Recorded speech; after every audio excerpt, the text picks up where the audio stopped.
o que eu quero de vocês é que vocês conheçam os históricos, porque isso vai servir para vocês em toda a vida de vocês. Porque a Bíblia, ela é um relato daquilo que aconteceu com o povo de Israel. Então não dá para você assim, por exemplo, você chega no Novo Testamento, você vai ver muitas citações de Jesus, muitas citações dos apóstolos, de Paulo, muitas citações do Antigo Testamento, de coisas que aconteceram lá, que vem, o que está acontecendo no Novo Testamento, completa o que está no Antigo, não é isso? Então, se você não conhece a história, você fica aqui meio no ar, né? Porque, assim, você fala assim, por que esse cara está falando isso? Por que Jesus se levanta na sinagoga, abre o profeta Isaías, lê o rolo, abre o rolo, lê o profeta Isaías e diz, hoje se cumpre o que se foi dito. Por quê? O que foi dito? Por que está se cumprindo isso? O que Isaías queria dizer naquele tempo? Então, é importante para mim, e para você, e para Deus, que você tenha pelo menos na sua memória os fatos importantes que aconteceram nos livros históricos. Os livros históricos são chave para você entender os poéticos, para você entender os proféticos que vêm depois, que eu vou dar, eu acho que sou eu, que eu dei na outra turma, os poéticos sequência, os proféticos sequência. Para você entender isso tudo que vem depois, você tem que ter um panorama dos históricos. E aí você vai ter base na sua cabeça e Deus vai te usar futuramente nas suas mensagens com aquilo que você gravou aqui. Amém. Receberam? Eu gosto disso. Então, Deus vai usar vocês. Mas para Ele usar vocês, vocês têm que ter na memória certas coisas que aconteceram. Por isso que eu gosto de história. Porque quando eu ouço uma mensagem, eu me reporto lá aquilo que eu aprendi. Aquilo que foi no Antigo Testamento e que está servindo para mim hoje. Então a gente precisa ter isso na cabeça. Então eu quero de vocês hoje que vocês me deem esse retorno. Isso vai ser para vocês chave na hora de vocês escreverem. Não precisam se preocupar com a forma que vocês vão escrever. Coloquem no papel, eu falei para outra turma. Coloquem no papel, você vai olhar a apostila e você vai dizer para mim, você vai ler aquela parte, por exemplo, da introdução, e você vai escrever aquilo que você se lembra do que você leu. E assim sucessivamente. Você vai ler aquilo que fala de Josué, eu lembro disso de Josué, escrevo isso. Porque eu só quero que você exercite a tua memória. Só isso. Porque vai ficar gravado. Não fique pensando em tirar 10 ou tirar 5. Você não vai tirar nota vermelha porque eu não vou te dar. Você não se preocupe com isso, amém? Eu não vou te dar nota vermelha, mas também não quero que você faça de qualquer jeito. Porque eu senti que se você fizer de qualquer jeito, você vai receber um recadinho meu na sua prova. Porque eu sei quando tem de qualquer jeito. Eu sei. Então, pega em casa, dá uma lidinha, não é muito grande a apostila, dá uma lidinha, faz aquilo que você lembra, se quiser lembrar de algum comentário, alguma coisa da Bíblia, quiser escrever também, eu gosto disso. Eu gosto que você use a sua inteligência que Deus te deu para você também fazer alguns comentários. De repente Deus te mostrou alguma coisa que não me mostrou e isso vai me acrescentar, isso para mim é bom. Então escreva da sua forma, não faça nada mecânico. Escreva do seu jeitinho. Não é mais panorama, mas faz um resumo, né? Como se fosse um resumo. Porque você... Cada livro, Cada livro. Foi entendido, né? Daquilo que está na apostila. Você vai... Somos dois, vai fazer de cada livro um resumo. Mas é simples, não é nada muito cheio de coisa não, tá? Como eu fiz o panorama aqui com vocês semana passada, eu dei por alto assim, um apanhado daquilo que eu falei nas aulas todas. Então eu quero um apanhado de vocês. Eu não quero que você se aprofunde. Datas, locais, nomes, coisas que... Extensão do rio, Nossa, extensão. Quantos rios tinham? Nada disso, né, gente? Pelo amor de Deus, também é demais, né? Dá conta. Só o livro que é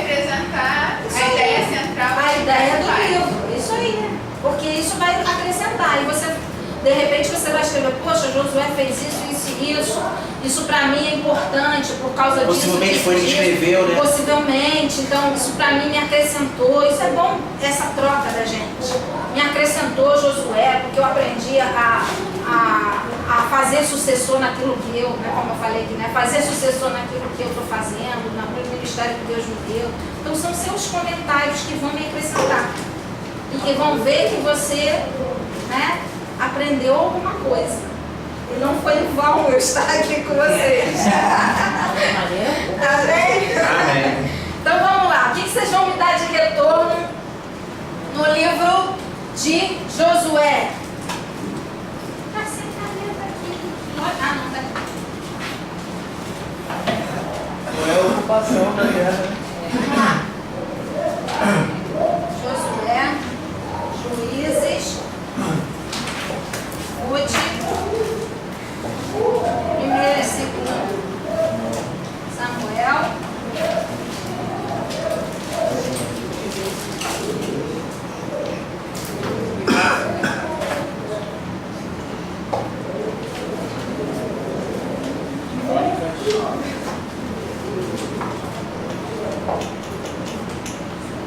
depois Esdras, né?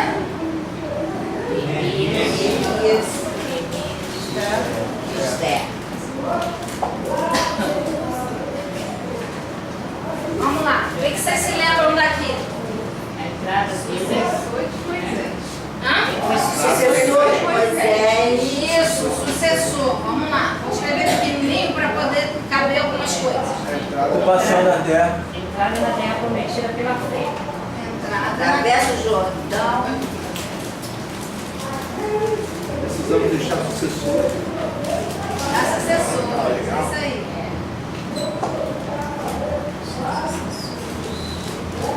Vamos lá. Mas ele não deixa o sucessor. Hã? Mas ele não deixa. Ele não deixou. Não deixou, né? Vamos botar uma interrogação bem grande aqui, né? Não deixou sucessor. O que mais vocês lembram aí? A ocupação por parte da terra, Ele que não não ocuparam a terra toda. Conquistou todo. Isso aí. Não conquistou. Tudo que Deus tinha garantido para ele.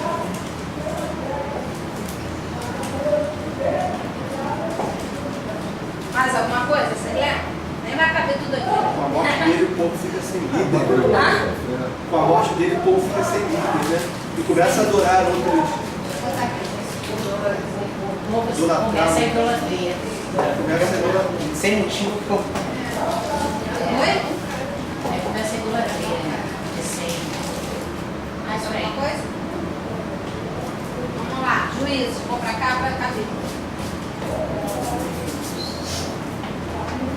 Olha a chave de Juízes. Vamos lá, ver se vocês lembram. Apostasia. Cada um fazia o que parecia. Isso aí, Diogo. Fazia. Tava na telha. Os castigos pela apostasia. Cada um fazia. Deixava certo, né? Era certo para ele, né?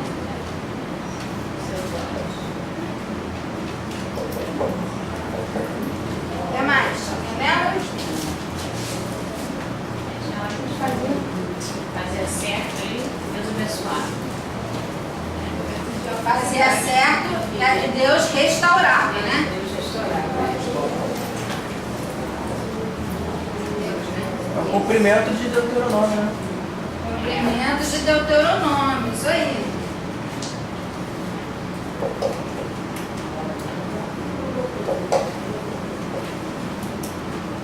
Mais alguma coisa?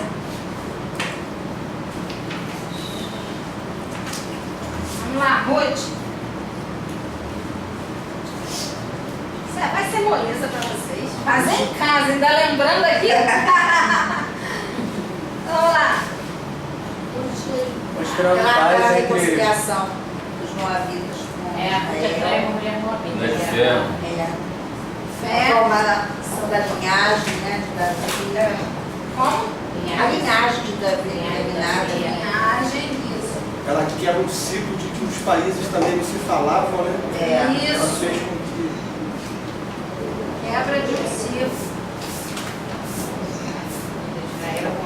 de brigas, né? O que mais?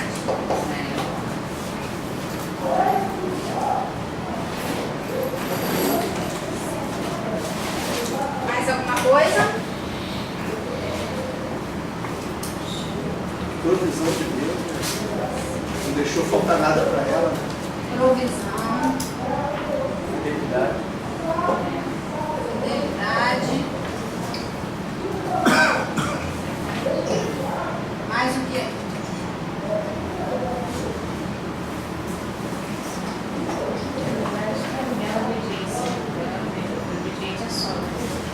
Isso aí. Amor, né? Obediência. Lealdade na amizade.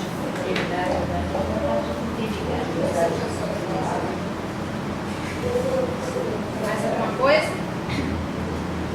Não esmoreceu diante da circunstância. Firmeza, né? Beleza, né?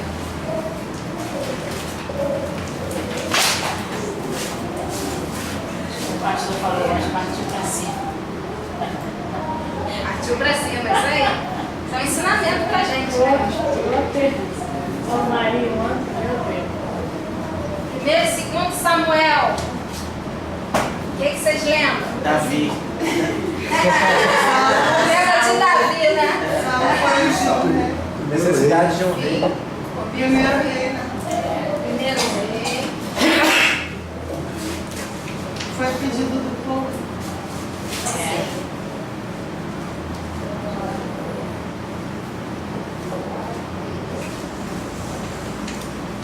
O que mais?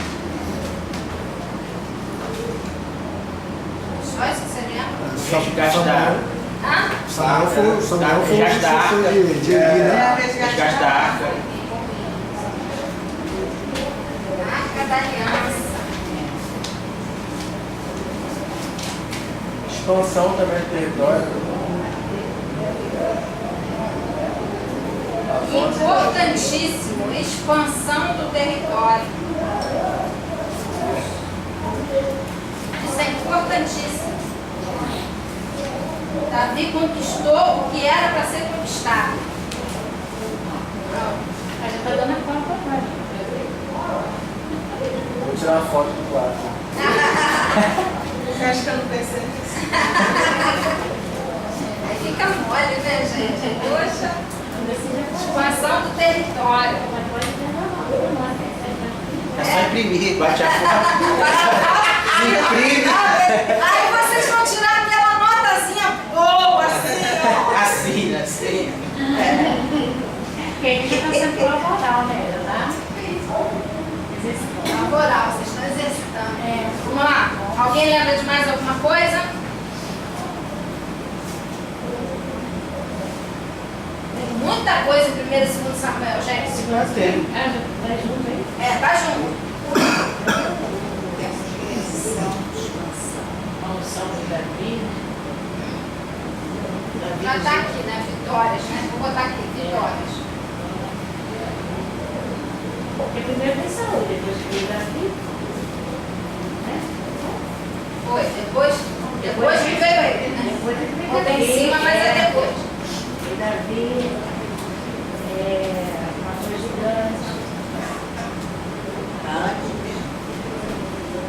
Castigo pela desobediência, Castigo. tanto de Saul quanto de Davi.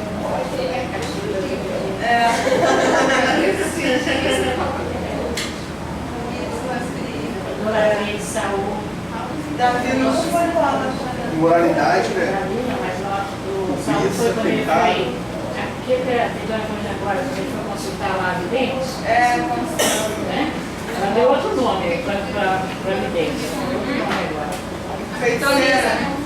Betoniza, terceira, depende da tradução. Ó, forte isso aqui, importante. Problemas familiares. Aí eu coloquei no meu. Isso aí. Né? Saber cuidar da família. É verdade. Quem mais você leva?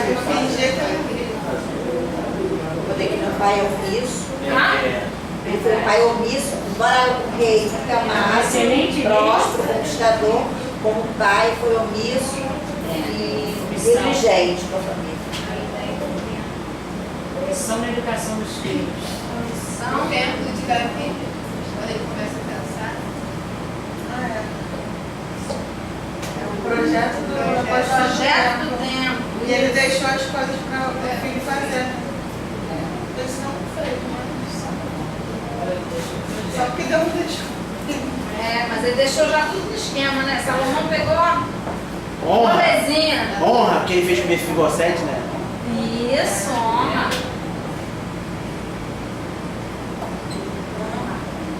Botar sua honra, vocês sabem que a honra é a descendência de Saul, né? Jerusalém também que não existia. Isso aí, Moisés. Conquista de Jerusalém.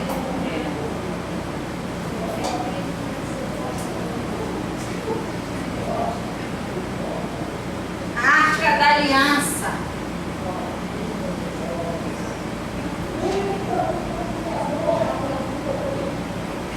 Respeito ao ungido do Senhor, né? Quando ele não matou Saul. Entra também na honra, né? Na honra a Saul e a seus filhos. É, Né? sua descendência. Saúl e Israel. É um homem justo, Davi. Menos com Justiça. Uzias. Menos com quem? Uzias. É verdade. Como justo assim. Tirando essa parte. Tirando esse momento. Vai lá, vai. Davi tem a fama de um homem justo. É verdade. Segundo o coração de Deus, né? Segundo o coração de Deus, é um homem justo. Tem essa fama de justiça, Mas não é só pecador, segundo o coração de Deus, mas de justiça. Todos Ele era justo. pecaram. É um homem justo. Com certeza. Tem uma coisa, uma palavra, deixa eu ver se eu lembro. Eu estou tentando lembrar dele.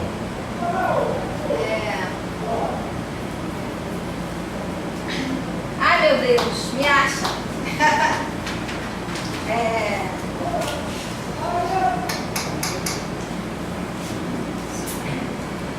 Eu esqueci a palavra que dá isso. Quando Davi, ele nunca fazia somente aquilo que era pedido.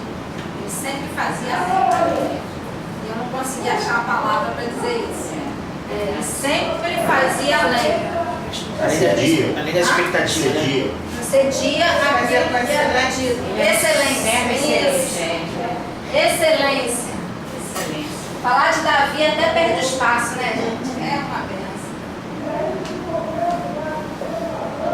Excelência. Ele era um homem realmente de excelência. Isso.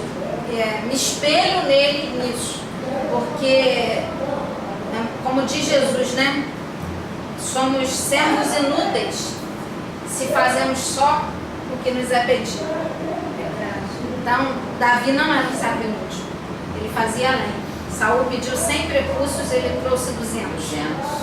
Então, ele era o tipo de homem que, se pedia alguma coisa a ele, ele fazia com tanta excelência que Deus honrou ele por isso. Também. Pela excelência com que ele fazia todas as coisas, de conquista. E sempre excedia a expectativa das pessoas com relação a ele. Isso é muito importante.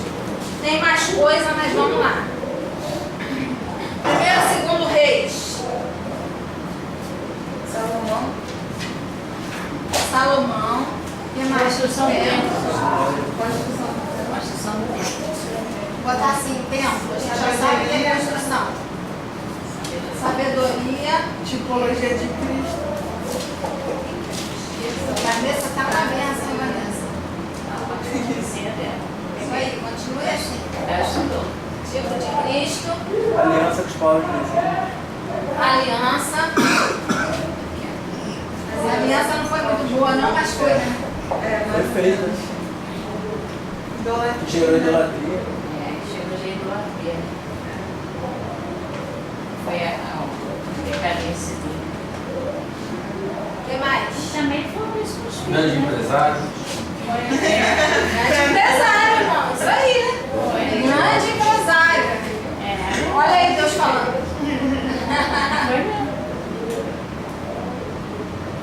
A letra tá ficando linda, vocês vão entender tudo, hein? Na foto do quadro. Eu tirei Grande empresário. Isso aqui é o principal. Divisão, né? Articulador. Tá aqui em cima.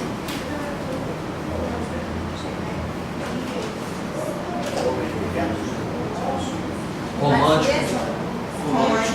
Romântico, Salomão era muito Romântico, romântico. poeta. outra, mas Imagina o marido desse, hein, mulher? Romântico. E colecionador, né? Ah, também. Colecionador. Por isso Eu não sei quando. tem que ser romântico mesmo, quando é romântico. Tirando a parte do colecionador, pra hoje em dia não serve não. Não. Tá certo. Sem condições. Vamos lá. Mais alguma coisa aí?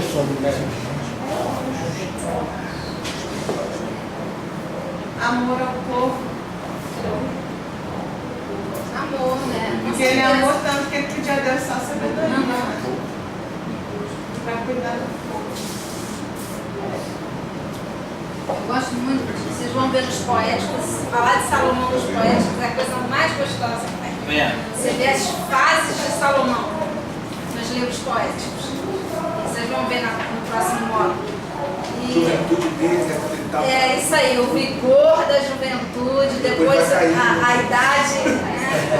a maturidade dele, depois a velhice dele. Você vê a diferença de um ser humano. Cantares já É a foi quando ele coisa. estava eclesiástico. Amadureceu muito, com certeza. Eclesiastes não sabe se foi ele, né? Eclesiastes? Foi ele ou Dizem que sim. Dizem que sim. É bem mais provável pelo estilo. É provável que seja. A gente vai ver no outro. Deixa pra lá, deixa quando vier o móvel. Eclesiastes foi no exílio. No exílio? Não. Não, no exílio. Não me lembro agora exatamente. Vamos ver crônicas. Crônicas, o que vocês lembram de crônicas, gente? Qual é a diferença de reis para crônicas? Isso aí tem que estar no trabalho de Que vocês. vem desde o começo? Isso aí. Crônicas é o quê? Tá apanhado de Adão. Por que crônicas é apanhado geral? Pra trazer de volta a adoração. Hã? Resgatar, né? Toda a história. Faz o apanhado inteiro de... Isso, ele é o apanhado para trazer o resgate. Mas por quê? Porque por conta do Movimento movimento que estavam tendo na época. Isso aí. Voltaram, né? Isso aí, ele é um apanhado porque ele é escrito depois do exílio. Então o povo precisava entender o projeto de Deus. O que eu estou fazendo com vocês? O povo estava muito sobre as influências. Isso aí. Muitas influências. Isso aí. Eu nem escrevi isso aqui, que não dá para escrever tudo. É muita coisa. A influência da época, todo aquele contexto que faz com que Esdras escreva crônicas. Esdras, entre aspas, a gente não tem certeza, mas a gente sabe que foi nesse período e provavelmente tenha sido lá Esdras e Neemias juntos. Então ele precisava trazer à memória do povo que Deus ainda estava no controle da história. Estava tudo ligado, Daniel, Neemias, Esther, tudo. Isso aí, tudo ligado. A gente bota aqui, ó. Cada um fazendo um. A gente põe aqui, pra gente entender. Daniel, Esdras, Neemias, Esther. Então, é esse o período em que precisava trazer a memória. Vamos escrever aqui.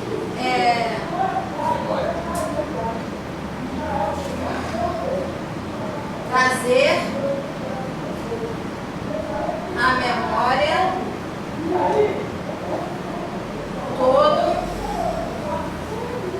projeto de Deus.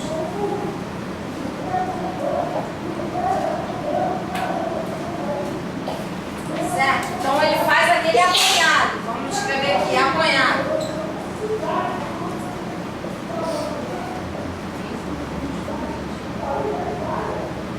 Apanhado da história. Tá? A gente entender. Então esse apanhado é que é a chave. Você quer a vitória? Alguém quer a vitória aí? Amém. Façam um apanhado. Você vai ver. Façam um apanhado. É Jeremias. Quero trazer à memória aquilo que pode me dar esperança. Façam um apanhado. Você vai ver como você vai crescer. Era isso que Esdras queria. O povo crescesse lembrando. Porque às vezes é tanto massacre, né? É tanta luta, é tanta coisa que a gente não consegue trazer à memória aquilo de bom que Deus já fez. E aí Esdras vem e traz à memória aquilo que é bom. Aquilo que Deus fez de bom, gente, Deus fez. Então vamos acordar, porque Deus vai continuar fazendo, a promessa vai se cumprir. Promessa do Messias. Ó.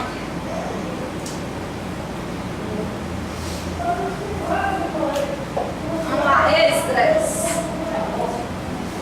Reconstrução do templo. Reconstrução do templo, isso aí.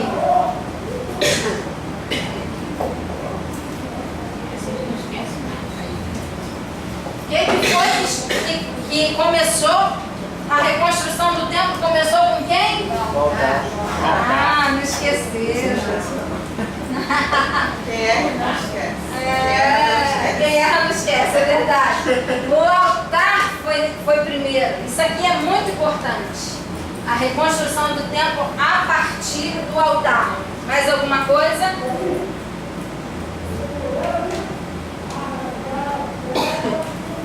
gente esqueceu aqui em Reis, a divisão do reino, mas também é importante a gente ver. Cativeiro. Vou escrever aqui, tá? Cativeiro. Assírio e Babilônia. Tá? Vou botar Babilônia, você já sabe. Não está cabendo mais. Neemias. Alguém lembra mais alguma coisa de Esdras?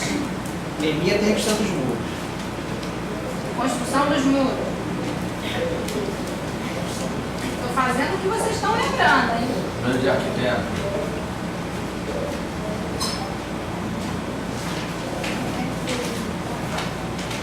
O que mais?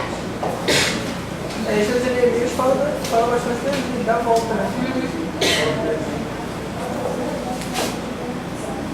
Mais alguma coisa? Restaurador. O êxodo é para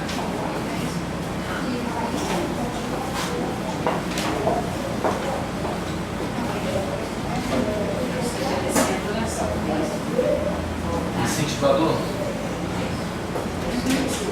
Restauração. Então, no êxodo, né? É uma coisa em Esdras que não vai na Esdras e Neemias, não, Esdras não, Neemias, que não está aí na apostila, mas é que é muito importante.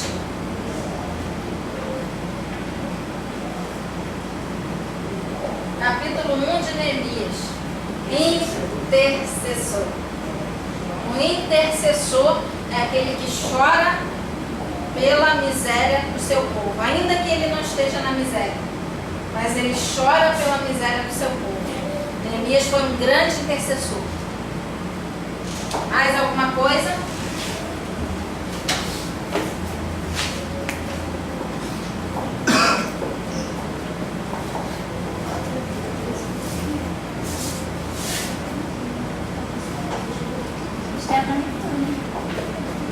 Também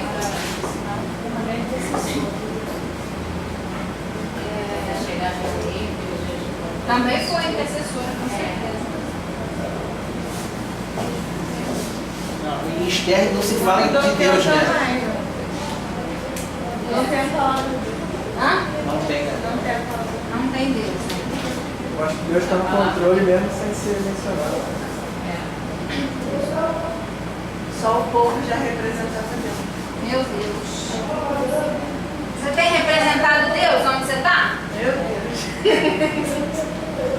Aí Esther também, Mardoqueu era um tipo de libertador, né? Mardoqueu, né?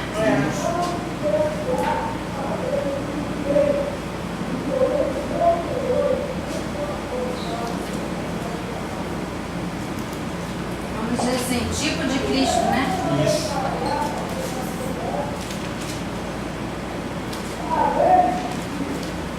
O que mais?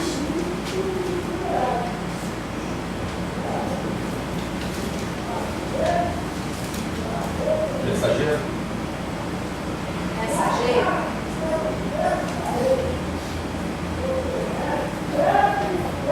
Submissa também.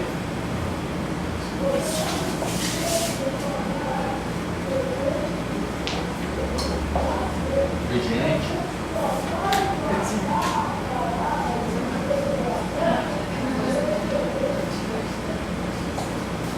Sábio.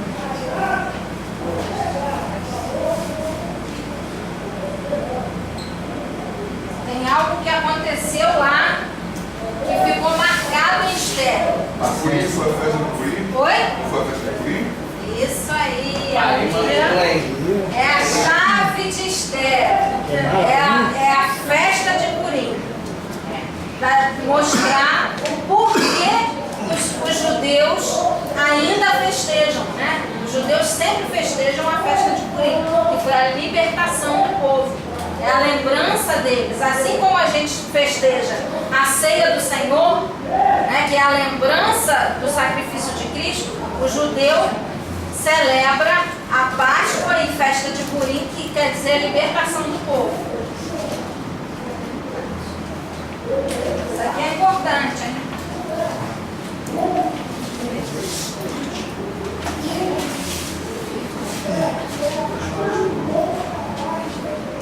Tem uma coisa importante em Esther. Que Ela abriu mão de viver, né, para poder. Oi? Ela abriu mão assim, né, de viver para poder ajudar o povo, né? Não. Quem estava falando? Perdão. Ela tipo assim, abriu mão de viver para poder olhar para o povo, né? Arriscou sua vida, né? Lá em casa. Ela abriu mão de si mesma por um chamado. É isso que você quer dizer, né? Abriu mão por um chamado. Não escolheu o momento certo, né? Pra agir. Paciência no carro.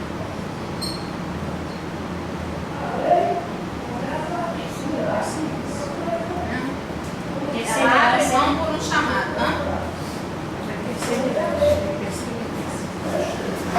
Mais importante dentro da matéria, né? Festa de Purim e a destruição dos amalequitas. Porque eu não me lembro agora qual é o texto, mas a destruição dos amalequitas é uma promessa de Deus lá na história, lá atrás. Porque os amalequitas se levantaram tanto contra o Senhor que um dos profetas profetizou que os amalequitas seriam destruídos. E Amã, né, era um amalequita. Então, Amã é a representação daquilo que Deus prometeu para o povo. Destruindo Amã e também ao povo, né, porque todos que se levantassem, inclusive os amalequitas que estavam ali, todos que se levantassem seriam destruídos. Amã é essa representação da destruição do povo por causa de se levantar contra o Senhor, contra o judeu, que na realidade estava se levantando contra Deus. Então todo aquele que se levanta contra você, não se levanta contra você. Bobinho é você se está lutando contra os homens. É bobinho, porque está se levantando contra Deus, você não precisa nem se preocupar. Deus vai lá e faz o papel dele, porque quem se levanta contra o ungido de Deus, se levanta contra Deus. A gente não precisa se preocupar, o problema é quem se preocupa à toa. Né? A gente acha que alguém está se levantando contra a gente que vai. Não fique impune, Deus não deixa.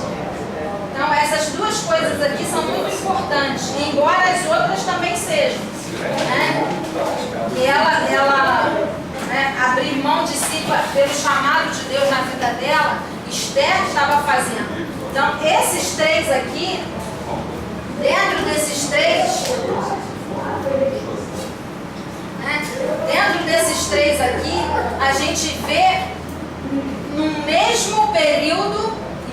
Daniel, tá? Eu não coloquei aqui porque não tem, né? Os históricos não incluem Daniel, que a gente vai ver nos proféticos. Daniel, Esdras, Neemias e Esther estão no mesmo período, como eu botei aqui em cima, fazendo a diferença em lugares diferentes. Então isso é importante para a gente ter na lembrança, que esses 4 fizeram a diferença no mesmo período, ali muito perto um do outro, nos lugares aonde Deus os colocou. Então eu quero que a gente, em todos esses livros históricos, né, que a gente entenda que o chamado de Deus está o tempo todo latente, em cada líder, em cada situação do povo. O chamado de Deus para um povo está sempre em evidência. Deus chamou o judeu para fazer a diferença nas nações, mas o povo não entendeu isso. Eu falei isso que na primeira aula. O povo não entendeu a diferença. Que Deus falou, né? Vai ficar 400 anos. Isso é importante para vocês fixarem. O povo vai ficar 400 anos porque o cálice de Deus, né? Ou o cálice da ira de Deus, vamos dizer assim, não é essa expressão que é usada, né? Mas o cálice da ira de Deus ainda não tinha se transbordado contra o amorreu. Por quê? Porque Deus estava esperando que o povo fizesse a diferença. Não só no Egito, mas em todas as partes da história de Israel, Deus está esperando que o povo de Israel faça a diferença. Isso vocês têm que ter na mente. Porque em todo momento, no cativeiro assírio, no momento dos reis, no momento em que eles estavam guerreando contra os povos lá, dos reis, né, tá guerreando contra os povos, Deus está esperando que Israel faça a diferença. Mas Israel não faz a diferença, Israel só guerreia e quer vencer, mas não para chamar os povos para si, porque o mandamento de Deus era que se um estrangeiro quisesse fazer parte do povo de Israel, ele poderia fazer parte desde que ele aceitasse a circuncisão, aceitasse as leis, ele poderia fazer parte. Assim como nós hoje, quer fazer parte do povo de Deus, aceita as leis que nós servimos. Era essa a visão de Deus do povo. Mas o povo se fechou. Nós somos o povo escolhido de Deus e o resto é resto. Aí Deus vem e faz o quê? Destrói. Porque o povo precisava entender que ele estava ali para fazer a diferença naquela terra. Então, tudo isso que você viu aqui é o chamado de Deus ao chamado. É o trazer o povo ao chamado original de Deus. Vou escrever aqui para você não esquecer. Trazer o povo ao chamado de Deus na vida deles, que era fazer a diferença para as nações, que as nações conheçam quem é Deus. Por isso que o salmista diz: feliz é a nação cujo Deus é o Senhor. Que o salmista já está dizendo: olha, toda nação que conhecer ao Senhor será uma nação abençoada, mas nós precisamos fazer a diferença. Você tem feito a diferença onde Deus te chama? Que as nações que estão à sua volta, olha para o seu irmão, diga para ele assim: você é uma nação. Então a nação que está do teu lado quer ver a diferença em você. Deus está esperando isso de você. Que você faça a diferença nas nações que estão ao seu lado. E eu faço a diferença às nações que estão ao meu lado. E essa diferença são de várias formas. Não é o tempo todo falando, para uns você não vai falar nada. E as pessoas vão ver a diferença em você. Para outros você vai falar alguma coisa e as pessoas vão ver a diferença em você. Toda essa briga aqui é Deus tentando mostrar quem é a pessoa que deve fazer a diferença. O Israel. Tem Israel de Deus aí? Se você é Israel de Deus, faça a diferença. Amém? E isso aí nada mais é. Você é uma nação. Eu sou uma nação. Diga, eu sou uma nação. De novo. Eu sou uma nação. Bata no seu peito e diga, eu sou uma nação. Dentro de você tem uma nação. Às vezes você acha que é tão pequeno, mas Mas dentro de você existe uma nação. Existem coisas que vão influenciar o mundo. Você é uma nação. Os povos ao redor verão quem é Deus e que há Deus em Israel. Eu sempre falo esse texto. Senhor, todos verão que há Deus em Israel. Como tem visto até hoje. Todos verão que há Deus em Israel. Eu sou o Israel de Deus. Todos verão. Amém? Amém. Isso aí é o que vocês vão fazer semana que vem. Pronto, tá pronto. Tá pronto? Leva pra casa. Leva pra casa e Esse quadro aí vai embora. A gravação. Compre a aula de hoje. compra a aula de hoje, né? Que é melhor ainda do que tirar foto. Eu quero fazer uma pergunta, talvez não tenha nada a ver com isso que está aí. A revolta dos Macabeus, ele foi nesse período aí, sabe? Não, Não a foi nesse período? revolta dos Macabeus foi no período interbíblico. Depois dos 400 anos, é isso aí, a gente vai ver. Foi no período de interbíblico. 400 anos? Não. Por causa da influência dos gregos, estava falando ali. Não. Porque os gregos, a influência dos gregos vem lá atrás. Mas os gregos só tomam realmente nesse período interbíblico. É a hora que o grego domina as nações. Aí a revolta dos Macabeus acontece, porque eles estão tentando, né, infiltrar na mente deles a filosofia grega. Por isso que eu entendi, porque para eles, para pegar e se apanhar e tudo, eu imaginei, será que foi nesse período? Não, é porque essa filosofia já estava sendo implantada por fora, já estava sendo, vamos dizer assim, disseminada, mesmo não tendo ainda o domínio grego, estava sendo disseminada nos povos, entendeu? Aí depois é que vem o domínio mesmo. Foi do mercado também, o mercado, eles tiveram que mudar a linguagem dele por causa dos mercadores gregos. Como eu falei antes, né, Israel está no centro do mundo, vocês lembram disso? Isso, é verdade. Israel está no centro do mundo, o comércio todo passa por Israel. Então passam-se também as ideias, passam-se todas as coisas que eles criam. Os povos iam andando, assim como, né, passa no Rio de Janeiro, muitas coisas entram no Rio de Janeiro e entra também a filosofia de outras pessoas. Assim como a internet hoje, né? Hoje é a internet. Então a filosofia dos povos vem e domina o Brasil, mesmo ele não sendo dominado. O pensamento vai dominando antes dos próprios povos. Aí o grego vem no período interbíblico e domina, aí o negócio fica feio. Depois a gente vai ver no período interbíblico, se eu der pra você, né? Aí a gente vai ver. Amém? São 9h29. Não vão embora, por favor, senão o pastor Caio ele pega. Ele falou, não deixa o povo embora, porque